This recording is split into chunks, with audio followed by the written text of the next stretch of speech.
We're going to kick off this incredible event, Empower.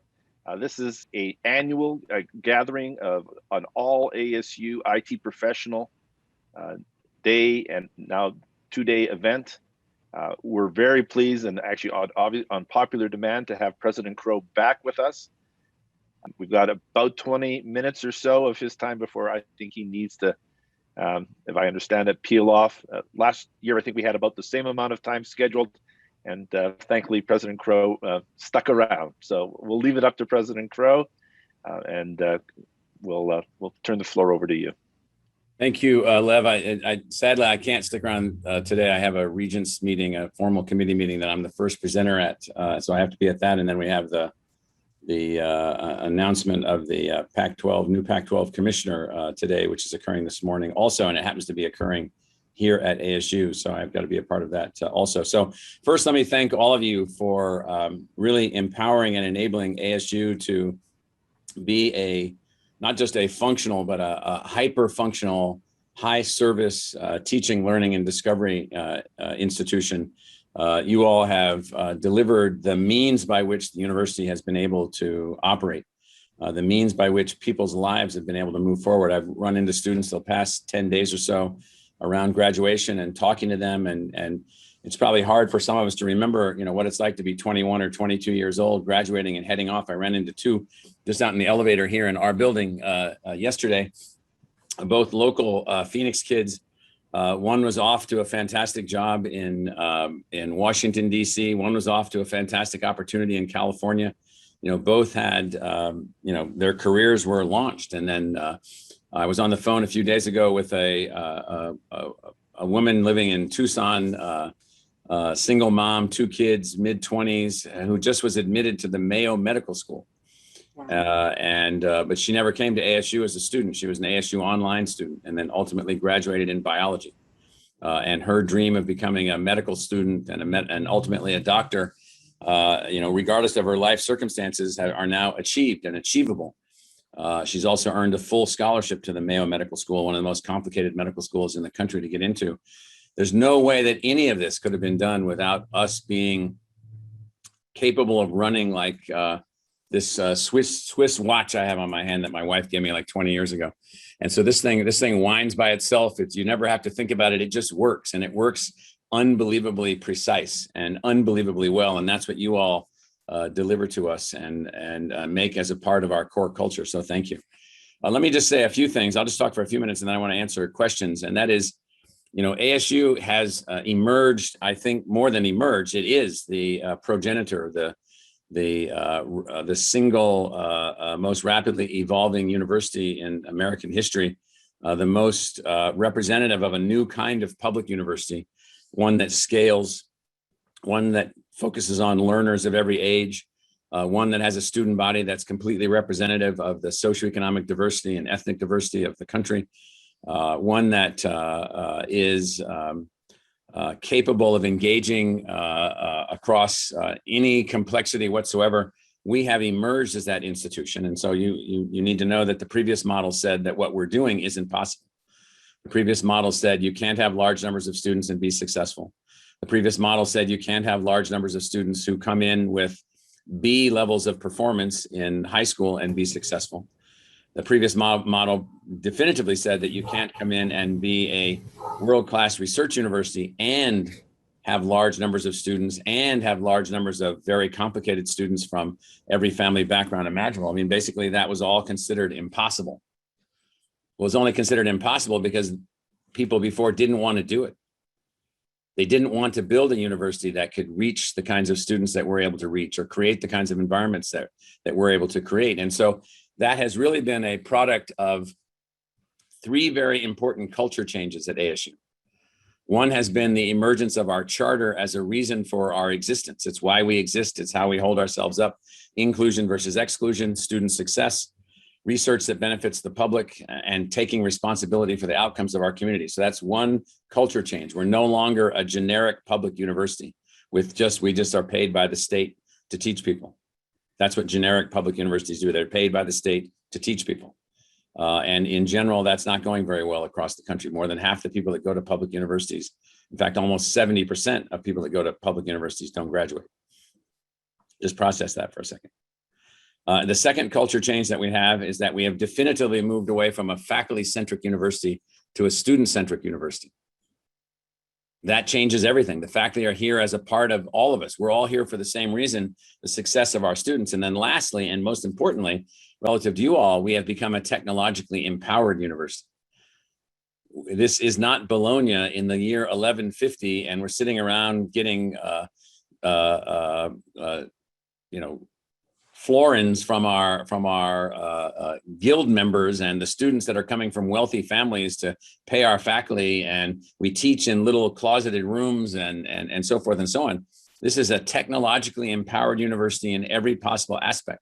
Everything going on campus, everything going on wherever our students are engaged, any student that we can reach, any faculty member, faculty engagements, linkages, everything that you can possibly imagine. In fact, you're going to see a video here shortly that Lev will send out, which will give you a deep expression of what we now think we're going to be able to achieve with our Realm 4 learning and our virtual reality learning and our partnership with Dreamscape Learn or Dreamscape Immersive. It's unbelievable, all technologically complicated. And so 3 areas of culture change: this whole notion of purpose, this whole notion of student centrism, and this whole embracing of technology. Now, what does that mean then is that then allows us to alter the enterprise, alter the complete notion of the university itself. We're no longer a simple 18th century bureaucracy driven by a 19th century technology model, driven by a faculty-centric culture of old white guys with beards wearing tweed jackets with leather patches on their sleeves, smoking pipes and laughing at off-color jokes. And so we're not that anymore. We've broken out of the model of the past. And so this empowerment at the core allows us to actually embrace the complexity of society.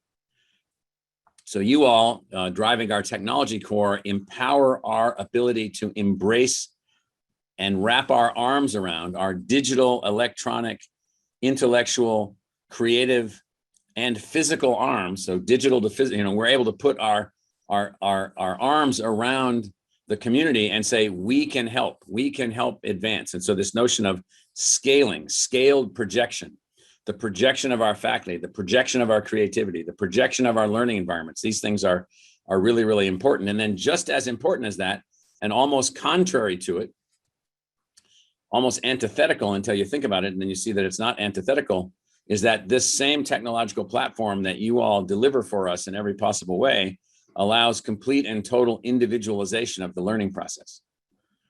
I get to take 4 majors if I want to. I get to take adaptive math, adaptive chemistry, adaptive biology, adaptive economics, adaptive psychology. I get chatbots that are keeping me on track. I get tools that are moving me forward. I get access to my faculty members. I can zoom into classes. I can have colleagues zoom in. We can meet. We can do this. We can be creative in every possible way. And so we are the most technologically advanced university on the planet. We are the first university that's completely embedded technology into all the things that we're doing. And then look at what that means. Doubling the 4-year graduation rate. We just graduated more Native American students than the entire University of California system combined. I won't walk through all of the achievements that we have as an institution, but they're off the charts. Every single one of them is about technological empowerment of the university across the notion of scale and across the notion of individualization at the same time. It empowers 2 seemingly conflictual things, allowing us to then enhance learning in many, many places. So just to wrap up, so you all are a part of an institution which is deeply committed to the idea that the idea of the public university is social transformation and the success of the democracy. The idea of the public university is not a place where faculty members hang out so that they can get a better offer to get a higher paying job at Princeton. If you want to be at Princeton, head on over there, because they don't do what we do. They're an honors college with some professional schools doing a very good job on a very small scale. We are a social scale, democratically advancing, social change, social progress, social transformation institution driving the democracy forward. And oh, by the way, in addition to that, we can also take on problems like we're in the middle now of birthing the first medical center for the earth. So every other university, large research university, built medical centers with hospitals and medical schools and so forth and so on. We decided not to do that for a reason. We thought that there were enough of those and that we would partner with those, but we thought there were bigger problems, bigger than medical centers, bigger than hospitals. How do you design, build, and launch a medical center for the earth focused on our relationship with the planet and the planet's relationship with us? So our Global Futures Laboratory is that prototype medical center for the earth. It has a new college, 3 schools, dozens and dozens of research centers, major research institutes, everything you can possibly imagine. And every aspect of that, from teaching, learning, to discovery, to solutions, to networking, to everything, is dependent on all of you. You can't build a medical center for the earth without what you all do. And so in addition to the social transformation and democratic success objectives of ASU, which we're working very hard on, we're also building, oh, by the way, on the side, the prototype for the medical center for the earth. Now, we are, as my dad used to say, when he would come home from work, I'm a day late and $1 short. We'll overcome that as rapidly as we can with your all's help and ingenuity and ideas and engagement and so forth. So let me thank you all again for all that you've done to keep ASU moving forward. And Lev, I'll turn it back to you, and I'll be happy to deal with any comments or questions for 10 minutes or so. Right. Again, thank you, President Crow. Great, as always, to hear from you. I'm actually going to just turn the floor over to Sophie to kick off the first questions. And please, in the chat, go right ahead and pose any questions. We'll do our very best to curate them quickly. And so go right ahead, Sophie. Hello. Thank you, Lev, and thank you so much for that wonderful start to the day, Dr. Crow. So just to keep the insights going, we do have some questions for you submitted from a variety of individuals across ASU. So I want to start with this one because you did mention ASU as being a progenitor, so capable of engaging across complexities. This question that we were given, I think, is quite apt. It's very forward-looking and emphasizes almost that trend setting in the higher ed and IT sphere.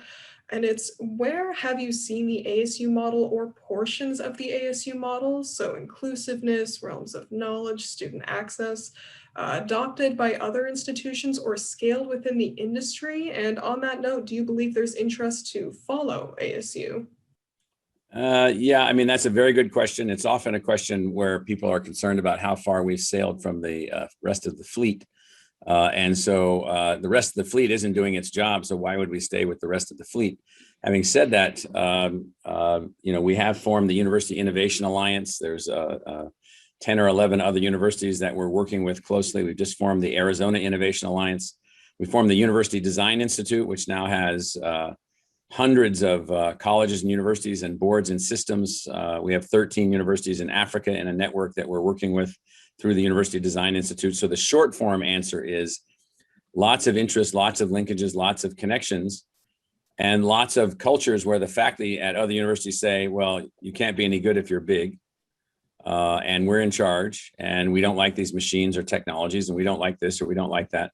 There are a few places. We think Purdue, Penn State, and the University of Maryland system are 3 universities that have moved down the path of what we call the Wave 5 model, the National Service University model.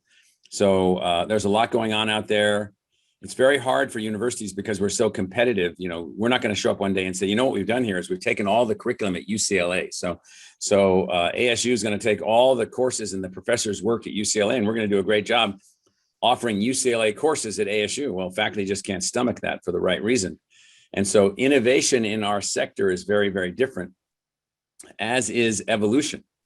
So you don't see Harvard gobbling up other colleges or universities to become a bigger, broader Harvard with 25 campuses around the country, because their brand is very much built on the idea of exclusion, or at least selectivity. That is, they're not going to scale because their model is the opposite of scale. So one way to sort of look at this, some of you may cringe when I say this, and so we're more like Ford or Volkswagen. We're not like Lamborghini or Ferrari. We don't have like one little store making one little elegant car. Now, we can make a car that can beat a Lamborghini or Ferrari any day of the week. but we can also make all kinds of other things. And so we're that. And so there's not going to be a lot of emulation. There's going to be a lot of innovation. I think that's what's going to happen. So. Thank you so much. And I love that analogy about the Lamborghini as well. For this next question, you did discuss ASU's focus on culture and how we're able to achieve certain successes that just would not be feasible if there weren't such a devotion to cultivating the positive core that we currently champion. So that being said, would you ever consider adding ASU's culture as not just a passion and a drive, but a concrete design aspiration or a strategic goal? And so what could a strategic focus on culture look like at an enterprise level? Well, that's a good question. That's a very technical question. I mean, in a sense, the design aspirations are cultural aspirations. The charter itself is, you need to think about this in a very elaborate theory of organizations that has been derived over the last few hundred years. It is the personification of the self of the organization. It is what the organization wants to be. It is what the culture wants to be. And so to do those things, to be inclusive versus exclusive and focused on student success and to take responsibility for communities, while we've done a lot, we're nowhere near where we need to get on those kinds of things. We still have high school dropouts in Arizona. Why? Why do we have anyone not finishing high school? We're as responsible for that as any other organization. And we're doing everything we possibly can to bring quitting high school to an end. Now, what that means then is, to the questioner, our culture, you never state that culture change is your objective. You set a goal of what you want your culture to be, who you want to be. That is our charter. And then our design aspirations are the specific means by which we think we can really enhance our ability to get there. So intellectual fusion, social embeddedness, leveraging our place. That means our place means not just physicality. It doesn't just mean physical environment. It means cultural environment. So we're in Arizona is northern Latin America, and we with 23 indigenous tribes, indigenous nations here in Arizona itself. This is a very culturally complicated place. We have to be reflective of all of that and embedded in all of that, which is one of my arguments as to why universities have been in some ways like simpletons. They just replicate each other. And so they become like what I used to, when I lived in New York City, I was always surprised until I knew it better. You could go to public school 12, public school 86. They're just numbers. Universities actually followed that kind of model. Universities shouldn't be numbers. They should be committed to their place, embedded in their local setting, their local culture, their local physicality. Phoenix is, I'll just pick on Phoenix. So Metro Phoenix in Arizona have huge complexities going forward into global climate change and global change and all the things that are coming. Well, we have to figure that out and embrace that. And we're not just going to sit around and work on some set of abstract things. We've got to take responsibility. So that is the culture change. Hey, Sophie, maybe one more question, because again, very mindful of President Crow's tight schedule. Absolutely, yeah, definitely want to be respectful of your time today. I guess just going off of what you mentioned before about, why do we have high school dropouts? Why are there these disenfranchised or otherwise, left behind groups, and how can we prevent that? We received a question in the chat that is, what kinds of changes can ASU facilitate to better serve the high school student or any of these other communities that might get left behind, as it were?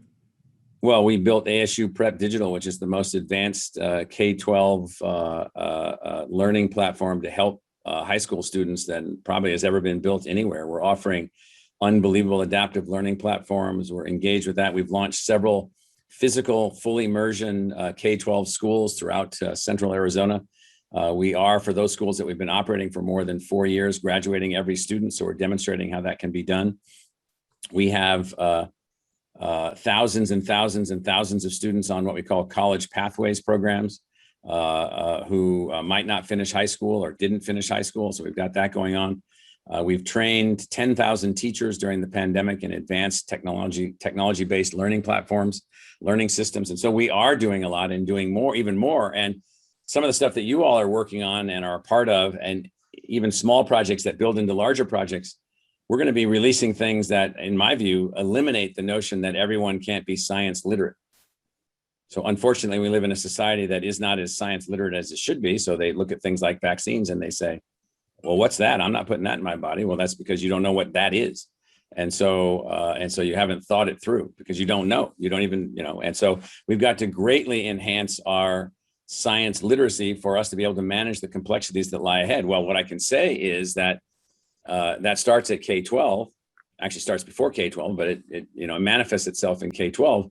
We are producing the tools, the devices, the systems, the assets, the learning know-how, the technological platforms to be able to empower all of that. And so ASU is deeply, and you all are deeply involved in all of that. So we're very excited about all that.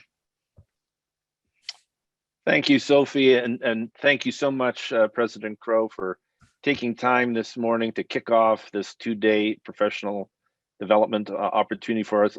Love the conversation at this very broad level. It provides context for why we contribute and why, for many of us, we wake up every morning with this opportunity to participate in the big picture of being part of the transformation. Well, I appreciate the invitation. I took my hammock down where I've been sleeping the last 14 months here in my office, right here behind me. So I've been in this office for 14 months. My staff won't even come in here because it stinks. And so it's been a fun last 14 months. I appreciate all of you that have been working here.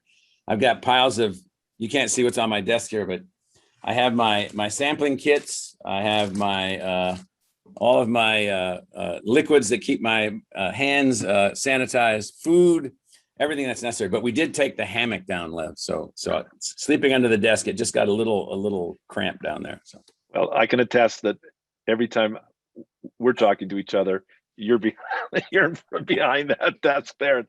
And again, it's really terrific. This is my office. This is not my backdrop. This is my office. Right. And again, it's just terrific that you've taken the time each year that we've had this Empower event to meet with the IT professional community. We are large, diverse, 1,200 of us supporting, the full breadth of the institution. And again, where's the other 600? They're sleeping?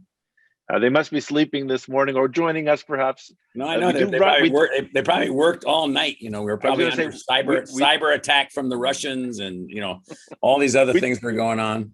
Right. Well, we do work, as you know, it's a 7/24 operation. We have students all over the world, and that means when our faculty are abroad or our students are abroad, there are teams of IT professionals who work around the clock to make sure that basically it just works. Nice to see everybody. Thank you.